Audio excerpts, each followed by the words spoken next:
Good evening everyone. मेरा नाम है Yashwant Sharma. Welcome back to the YouTube channel of IG classes. बच्चों, जैसा कि हमने आज एक वीडियो अपलोड होगी हुई है आईजी क्लासेस के यूट्यूब चैनल पे, वो आप जाके देख सकते हैं वहाँ पे कि हमने शुरू करा हुआ क्या हिस्ट्री के एमसीक्यूज जो कि जेके एसएसबी एग्ज़ाम में अभी आने वाले हैं। मतलब एमसीक्यू नहीं आने वाले हैं, जेकेएसएसबी के एग्जाम्स आने वाले हैं। उसमें जो एक्सपेक्टेड एमसीक्यूज हैं हिस्ट्री के, वो हम आपके लिए एक क्रक्स लेके आए हैं उन एमसीक्यूज का, ताकि हॉलिस्टिकली आपका जितना भी हिस्ट्री का पोर्शन है वो कवर हो जाए। ठीक है, तो इसकी एक वीडियो अपलोड हो चुकी है जिसमें 20 क्वेश्चंस को हमने देखा था, एनालिसिस कर रहा था। एनालिसिस यानी कि इतना डीप एनालिसिस नहीं कर रहा था, लेकिन हमने उसके बारे में समझा था, इतना समझा था कि आपको समझ आ जाए। ठीक है बच्चे, तो आज हम देखेंगे, उसके आगे हम फर्दर कंटिन्यू कर रहे हैं। ठीक है बच्चों, तो let us start without wasting any time. करते हैं शुरू। तो देखते हैं क्वेश्चन नंबर 1 क्या कहता है हमें। देखें, क्वेश्चन नंबर 1 कहता है last session of Indian National Congress before independence was held in 1946 at and presided by। ये कह रहा है हमें कि जो इंडियन नेशनल कांग्रेस का सेशन हुआ था 1946 में, इंडिपेंडेंस से जस्ट बिफोर, इंडिपेंडेंस से जस्ट पहले 1946 में जो इंडियन नेशनल कांग्रेस का सेशन हुआ था वो कहाँ पे हुआ था और उस सेशन के प्रेसिडेंट कौन थे। अब बच्चे देखो, यहाँ पे होता क्या है, अब ऐसा तो है नहीं कि जेकेएसएसबी डायरेक्ट कॉपी पेस्ट करेगा हमारे यहाँ से कि और क्वेश्चन डाल देगा, नहीं। तो हमने क्या किया है, एक ही क्वेश्चन में आपको 2-3 इंफॉर्मेशन दी हैं कि अगर इसके रिगार्डिंग कोई भी क्वेश्चन आता है तो you are able to attempt. जैसे हो सकता है वो पूछ ले, जेकेएसएसबी पूछ लें कि last session of Indian National Congress was held in which year, तो आपको पता चल गया सर 1946। ठीक, उसके बाद वो पूछ ले कि अच्छा बताओ last session of Indian National Congress was held at which place, ये भी तो पूछ सकता है ना। तो आपको पता चल जाएगा जो भी हम आंसर देखते हैं उसका, या वो डायरेक्ट पूछ लेगा last session of Indian National Congress was presided by. ठीक है, तो इसी का कंपाइलेशन हमने एक ही एमसीक्यू में कर दिया हुआ है। तो देखते हैं ऑप्शंस। ऑप्शन कहता है, ऑप्शन ए जयपुर सीतारामैया, लाहौर जवाहरलाल नेहरू, कराची वल्लभ भाई पटेल और मेरठ आचार्य कृपलानी। तो बच्चे इसका जो करेक्ट आंसर है वो क्या, option number D, that is Meerut Acharya Kripalani. Okay, let's go to next. अगले में चलते हैं बच्चे, very important question and expected question. कहता है which one was not the part of cabinet mission plan. Cabinet mission plan जो 1946 में आया था, इनमें से कौन सा इंसान उसका पार्ट नहीं है। तो हो सकता है कि वो जेकेएसएसबी इसको घुमा के पूछ ले कि बताओ इनमें से कौन सा कैबिनेट मिशन प्लान का पार्ट है। ठीक है, तो देखते हैं हम। Option A Stafford Cripps, A V Alexander, K C Wheare और पैथिक लॉरेंस। तो बच्चे इसका जो करेक्ट आंसर है वो क्या है, option number C, that is K C Wheare. Okay, चलें तो नेक्स्ट क्वेश्चन पे चलते हैं। इतना समझ आया आपको, ये 2 एमसीक्यूज हैं। अभी क्वेश्चन नंबर 3 बच्चे वेरी इंपॉर्टेंट, इसको हम देखेंगे बड़े ध्यान से, पहले एनालिसिस करेंगे। याद करो क्वेश्चन नंबर 1, उसमें हमने 2-3 इंफॉर्मेशन जो है वो बताई हुई हैं। ठीक है, अब इसमें क्या कह रहा है, कह रहा है नील दर्पण। नील दर्पण a book on Indigo revolt, एक किताब लिखी गई इंडिगो रिवोल्ट पे जिसका नाम था नील दर्पण। वो लिखी किसने है, वो ये भी पूछ सकता है, हमने क्वेश्चन में ही दे दिया हुआ है। वो किसने लिखी है, दीन बंधु मित्र ने लिखी है। वो ओरिजिनली किस लैंग्वेज में लिखी गई थी, ये भी पूछ सकता है, वो बंगाली लैंग्वेज में लिखी गई थी और बाद में उसको ट्रांसलेट करा इंग्लिश में। ठीक है, तो ये किसने करा, हमारा जो एमसीक्यू है वो ये पूछ रहा है, कह रहा है कि नील दर्पण a book on Indigo revolt by Deen Bandhu Mitra was originally written in Bengali language and later translated in English by, तो let us see the option A. Option A is Bhasa, option B Michael Madhusudan Datta, option C Annie Besant और W.W. Hunter। ठीक है, तो बच्चे इसका जो correct answer है that is Michael Madhusudan Dutta, option number B is the correct answer. Okay, let us see the next question. देखो, आ जाओ अगले क्वेश्चन पे। कहता Poona pact, Poona pact was associated with which of the following event, इनमें से कौन से इवेंट के साथ पूना पैक्ट का लेना देना है? तो that is option number A is first round table conference, option B communal award, option C quit India movement, या फिर पार्टीशन ऑफ बंगाल। तो बच्चे इसका जो करेक्ट आंसर है ये है option number B, that is communal award by Ramsay MacDonald in 1932। ठीक है, इस टाइम पे गांधी जी जेल में थे, युदरवा जेल इन पुणे।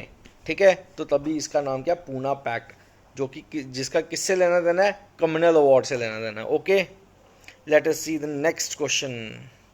बच्चे इंपॉर्टेंट क्वेश्चन है, आपको पता है स्लोगन्स और लीडर्स या स्लोगन्स जिन्होंने दिए हैं उसके फाउंडर्स, ये एक इम्पॉर्टेंट सोर्स है कॉम्पिटिटिव एग्जाम्स का। तो इसमें पूछ रहे, कह रहे हैं slogan of Simon go back. Simon go back ही क्यों हमने चुना? It is a very famous slogan, आपको हर एक किताब में मिल जाएगा, छोटी से बड़ी तक।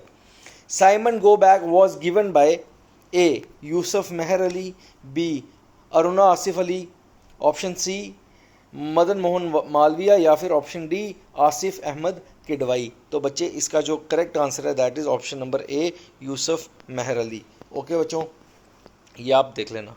ठीक है, चलें नेक्स्ट क्वेश्चन पे। क्वेश्चन नंबर 6 कहता है जस्टिस पार्टी जो कि 1916 में फॉर्म करी गई, वो किसने करी? अब वाई जस्टिस पार्टी, पहले तो हम यही पूछते हैं कि हमने अपने इस जो क्वेश्चन है इसमें जस्टिस पार्टी का ही क्यों जिक्र करा? इसलिए जिक्र करा बच्चे क्योंकि ये 1916 में बनी थी। 1916 यानी कि गांधी जी इंडिया में आ गए हैं, तो मैक्सिमम बच्चों का टिक कहाँ जाने वाला है इसमें? जो ऑप्शन ए हमने डाला हुआ है महात्मा गांधी। ठीक है, लेकिन क्या हम देखते हैं क्या ये राइट आंसर है या नहीं। Let us see the options. Option A Mahatma Gandhi, option B T M. Nair, option C Satish Chandra Basu, या फिर ऑप्शन डी ज्योतिराव फूले। तो बच्चे जो इसका करेक्ट आंसर है that is option number B T M. Nair. Okay, इन्होंने बनाई थी जस्टिस पार्टी 1916 में। ठीक है, नेक्स्ट क्या था, who was considered as the father of self respect movement?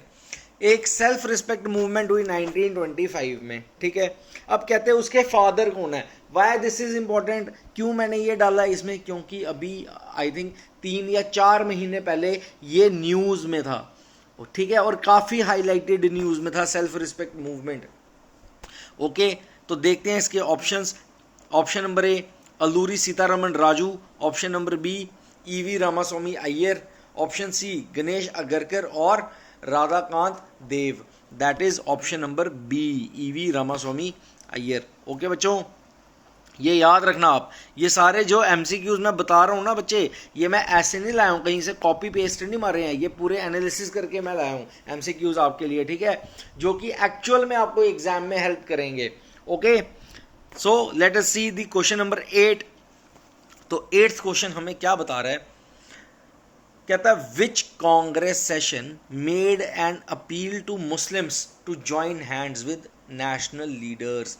वो कांग्रेस का कौन सा ऐसा सेशन था जिन्होंने मुस्लिम्स को बोला था कि आप नेशनल लीडर्स के साथ हाथ मिलाओ, यानी कि यूनिटी की बात कर रहे हैं। ठीक है, तो option number A Badruddin Tyabji, Madras session 1887, option B Gopal Krishna Gokhale, Banaras session 1905, option C Dadabhai Naoroji, Calcutta session 1886, या फिर option number D Sarojini Naidu 1925, Kanpur session. ठीक है, तो बच्चे जो इसका करेक्ट आंसर है that is option number A Badruddin Tyabji, Madras session 1887। ठीक है, क्लियर है? नेक्स्ट क्वेश्चन पे चलते हैं बच्चे। ये वेरी इंपॉर्टेंट क्वेश्चन, मैं आपको बताऊंगा इस क्वेश्चन का किस चीज़ से लेना देना है। कहता है 7 August is considered as national handloom day. एक तो आपका यही क्वेश्चन बन गया कि वो डायरेक्ट JKSSB ये पूछ सकता है कि नेशनल हैंडलूम डे कब आता है, तो आपको डेट याद होगी सर, 7 अगस्त को आता है। ठीक है, to commemorate which of the following event? कहता है कि नेशनल हैंडलूम डे हम किसकी याद में मनाते हैं?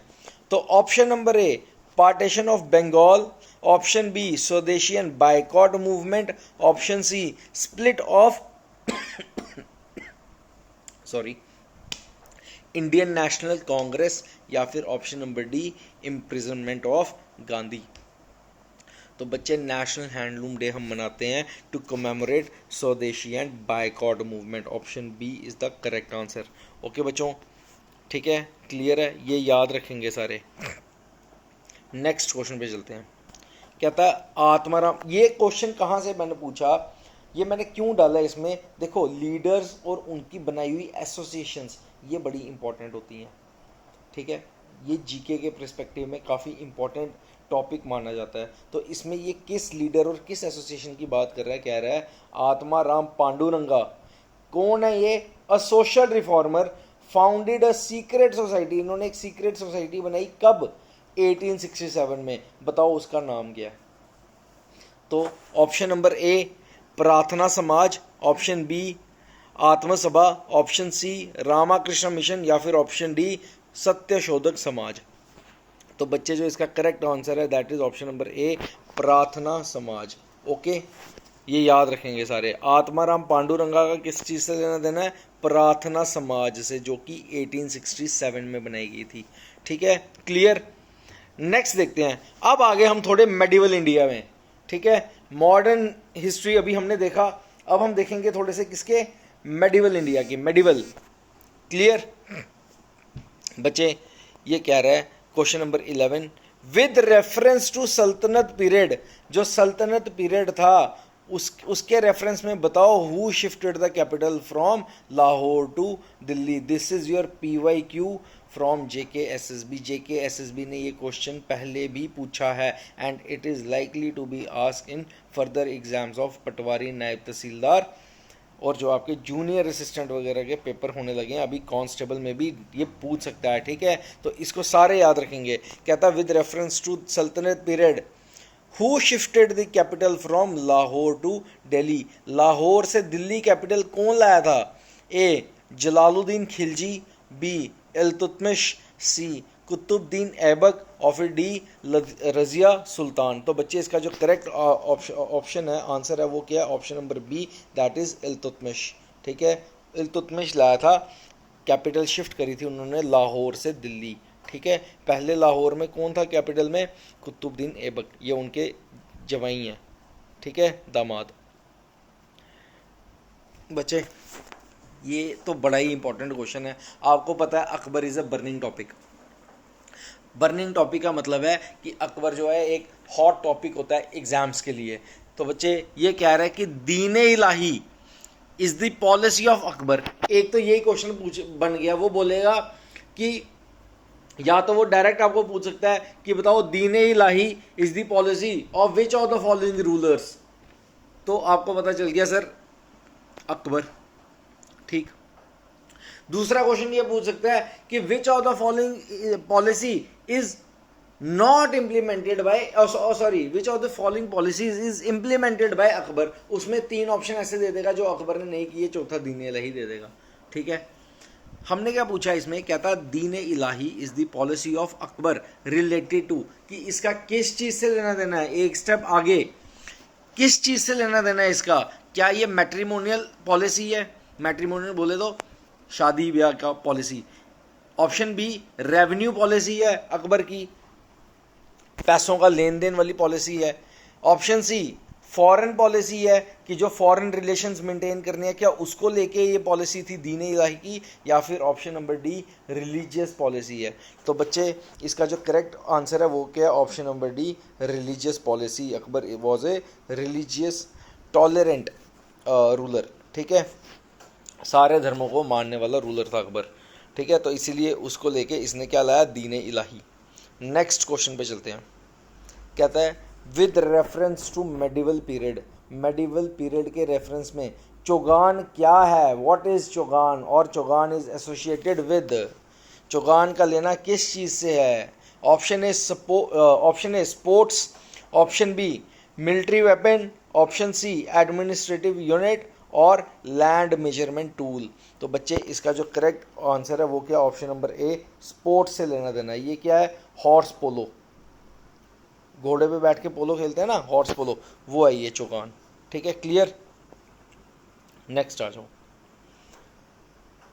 देखो क्या था, who introduced Persian festival Nowruz to India. आपको पता होगा एक मुस्लिम फेस्टिवल है नोरोज, ठीक है, जिनको नहीं पता तो अभी सुन लो। नोरोज एक मुस्लिम फेस्टिवल है। कहता है इसको इंडिया में कौन लाया?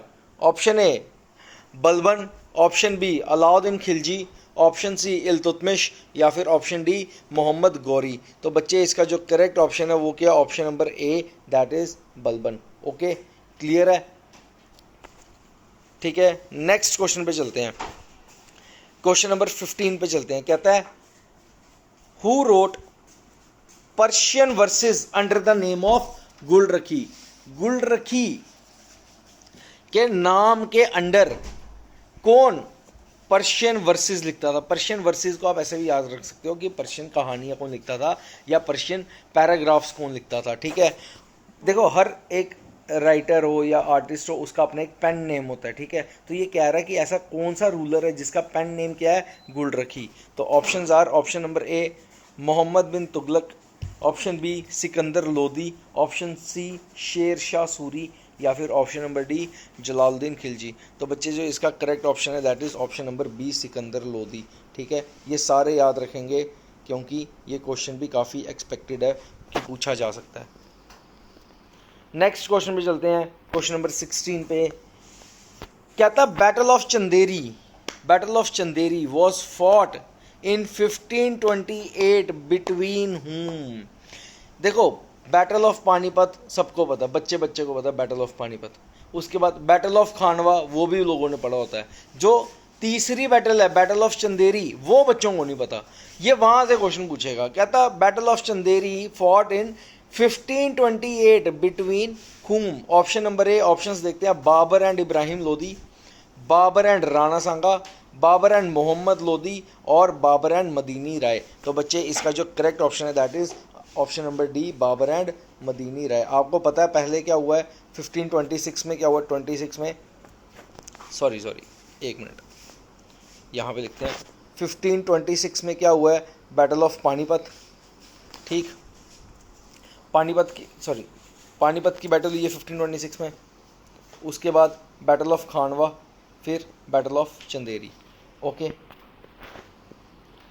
नेक्स्ट क्या था?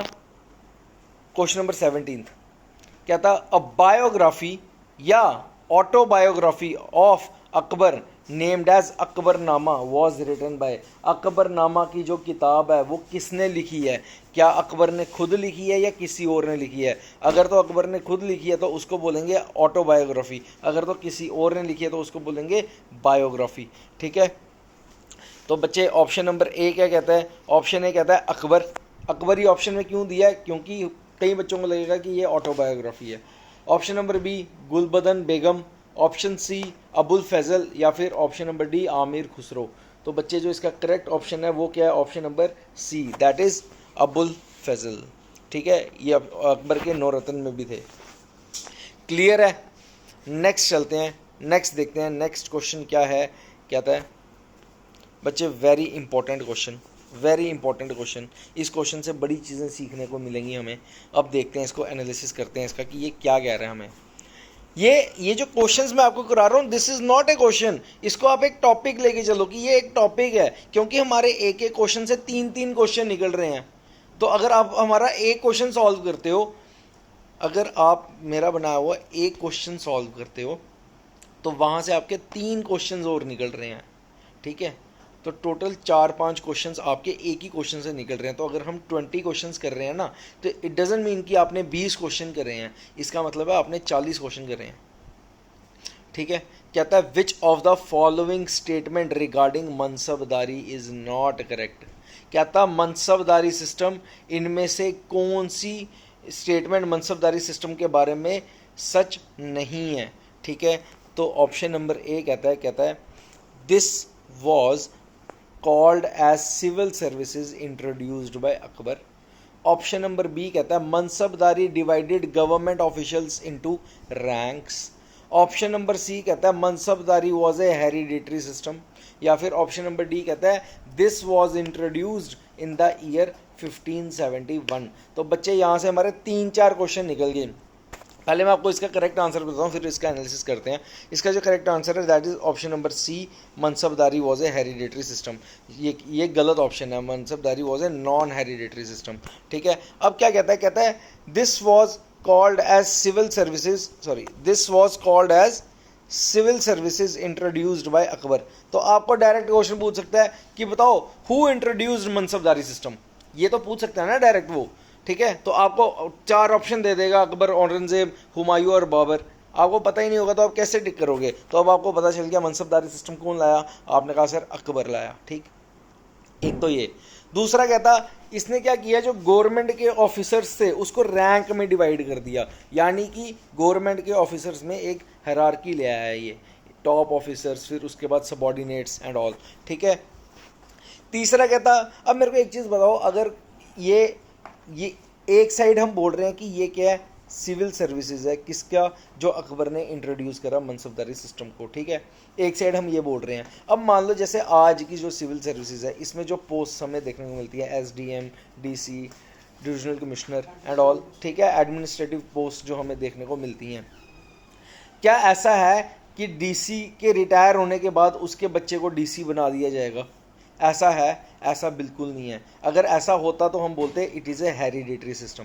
ठीक है, लेकिन जब एक साइड हम इसको बोल रहे हैं सिविल सर्विसेज, कि दूसरी साइड ये हेरिडेटरी हो सकती है? नो, ये हेरिडेटरी नो नहीं हो सकती। It was a non hereditary system. ठीक है, क्लियर। और ये किस ईयर में आई थी? 1571 में आई थी। क्लियर है। नेक्स्ट क्वेश्चन पे चलते हैं, क्वेश्चन नंबर 19 पे। इंपॉर्टेंट क्वेश्चन है ये भी, एक मेडिवल इंडिया का। कहता है with reference to medieval history, Shivaji Maratha की बात कर रही है। कहता है Shivaji Maratha did military alliance, इन्होंने मिलिट्री अलायंस करा था किसके साथ? गोलकोंडा और बीजापुर के साथ। किस रूलर को हराने के लिए? तो बच्चे ऑप्शंस क्या हैं? शाहजहां, हरिहरा सेकंड, शेर शाह सूरी या फिर औरंगज़ेब। तो जैसे कि हम सबको पता है कि मराठा साम्राज्य का जो लड़ाई रही शुरू से वो किसके साथ रही? ऑप्शन नंबर डी, औरंगज़ेब के साथ। ठीक है, तो correct answer is option number D. बच्चे लास्ट क्वेश्चन इस सेशन का, जो कि एक इंपॉर्टेंट क्वेश्चन है। क्या है ये? कहता है कृष्णदेव राया। वाई कृष्णदेव राया? क्योंकि हम सबको पता है, जिनको नहीं पता तो उनको मैं बता दूं कि Krishnadeva Raya was one of the most successful rulers of Sangam age. ठीक है, ऑफ विजयनगर एम्पायर। तो कहता जो कृष्णदेव राया हैं, कृष्णदेव राया ऑफ विजयनगर एम्पायर। पहले तो आपने ये कहना है कि कृष्णदेव राया किस एम्पायर से बिलोंग करते हैं, तो वही ऑप्शन में 4 होगा, आपने विजयनगर एम्पायर पे टिक लगाना है। ठीक है, बिलोंग्स टू विच डायनेस्टी, हम एक स्टेप आगे गए हैं कि ये किस डायनेस्टी से बिलोंग करते हैं, कृष्णदेव राया। ठीक है, तो देखते हैं ऑप्शंस। ऑप्शन ए, संगम डायनेस्टी से बिलोंग करते हैं, सलुवा से करते हैं, तलुवा से करते हैं और राविडू से करते हैं। तो बच्चे जो इसका करेक्ट ऑप्शन है that is answer number C, Tuluva dynasty से बिलोंग करते हैं कृष्णदेव राया। ठीक है बच्चों, तो ये थे बच्चे वो 20 क्वेश्चंस जिनका हमने एनालिसिस करा और ये हमने अच्छे से देख लिए। हर एक क्वेश्चन से आपको, जैसे मैंने पहले भी बताया, 3-3 क्वेश्चंस निकल रहे हैं। इसकी आंसर की हमने नीचे ही दी हुई है, तो आप ये आपको PDF चैनल पे मिल जाएगी। तो आज जो 20 क्वेश्चंस की वीडियो डाली हुई है चैनल पे, आप वो भी देखें और उसके बाद ही ये कंटिन्यू सीरीज चल रही है। ठीक है, ये नई से कोई वीडियो नहीं है, ये कंटिन्यू सीरीज हमारी चल रही है। मॉडर्न हिस्ट्री के क्वेश्चंस खत्म हुए तो क्वेश्चन नंबर 10 के बाद, आज के क्वेश्चन नंबर 10 के बाद मेडिवल के शुरू हो गए हैं। देखो क्वेश्चन नंबर 11 से। ठीक है बच्चों, तो जितने भी आगे एग्जाम्स आ रहे हैं, तो आई होप कि आप अपने डेडिकेशन से पढ़ रहे होंगे। तो आई थिंक हमें इस सेशन को यहीं एंड कर देना चाहिए। ओके बच्चों, थैंक यू सो मच।